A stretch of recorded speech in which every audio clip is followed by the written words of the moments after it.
Bundelkhand TV 24/7 news. Corona updates. देश में फिर बढ़ा कोरोना का खतरा, 6 मौतें दर्ज, केरल में सर्वाधिक मामले। दिल्ली दिनांक। देश में एक बार फिर कोरोना वायरस के मामलों में वृद्धि देखी जा रही है, जिससे स्वास्थ्य विभाग की चिंताएं बढ़ गई हैं। स्वास्थ्य मंत्रालय की नवीनतम रिपोर्ट के अनुसार इस समय देश में कुल 1010 सक्रिय कोविड-19 मामले दर्ज हैं, जिनमें से 752 नए मामले हाल ही में सामने आए हैं।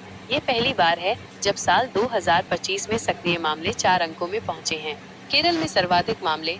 केरल इस समय कोरोना से सबसे ज्यादा प्रभावित राज्य बना हुआ है, जहां 430 सक्रिय मामले दर्ज हैं। इसके अलावा कर्नाटक में 36, गुजरात में 17, बिहार में 5 और हरियाणा में 3 नए मामले सामने आए हैं। वहीं गुजरात में 13 मरीज ठीक होकर घर भी लौटे हैं। देश भर में 6 मौतें। स्वास्थ्य एवं परिवार कल्याण मंत्रालय के आंकड़ों के अनुसार देश में कोरोना से अब तक कुल 6 मौतें दर्ज की गई हैं। नए वेरिएंट से बढ़ी चिंता।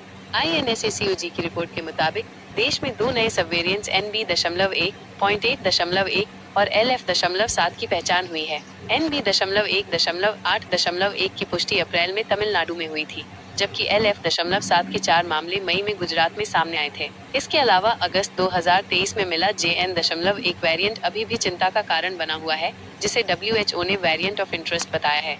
मुख्यमंत्री किसी भी प्रकार की कोई इमरजेंसी या अलार्मिंग सिचुएशन नहीं है।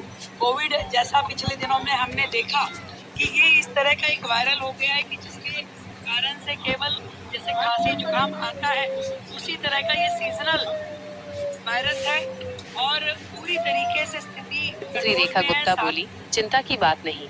दिल्ली में कोविड-19 की स्थिति और तैयारियों पर मुख्यमंत्री रेखा गुप्ता ने कहा कि ये किसी प्रकार की तत्काल या चिंताजनक स्थिति नहीं है। उन्होंने इसे खांसी जुकाम जैसा एक मौसमी वायरस बताया और कहा कि स्थिति पूरी तरह नियंत्रण में है। उन्होंने आश्वासन दिया कि सभी अस्पताल सजग हैं और कहीं किसी प्रकार की अनदेखी नहीं है। स्वास्थ्य मंत्रालय की सलाह। स्वास्थ्य मंत्रालय ने नागरिकों को सतर्क रहने और निम्नलिखित सावधानियों का पालन करने की सलाह दी है। भीड़ भाड़ वाली जगहों पर मास्क पहने, बार बार हाथ धोएं, लक्षण दिखने पर तुरंत टेस्ट कराएं, बुजुर्गों और बीमार लोगों का विशेष ध्यान रखें। सभी राज्यों को सतर्क रहने की सलाह दी गई है। हालांकि कई राज्यों में फिलहाल कोई सक्रिय मामला नहीं है, जैसे कि अंडमान निकोबार, अरुणाचल प्रदेश, हिमाचल और जम्मू कश्मीर, लेकिन सरकार और विशेषज्ञों ने त्योहारों और मौसम के बदलाव को देखते हुए खतरा बढ़ने की आशंका जताई है। यह रिपोर्ट स्वास्थ्य मंत्रालय, INSACOG और अलग अलग राज्य सरकारों द्वारा जारी आंकड़ों और बयानों पर आधारित है। कोरोना से संबंधित किसी भी जानकारी के लिए आधिकारिक स्रोत से पुष्टि करना आवश्यक है।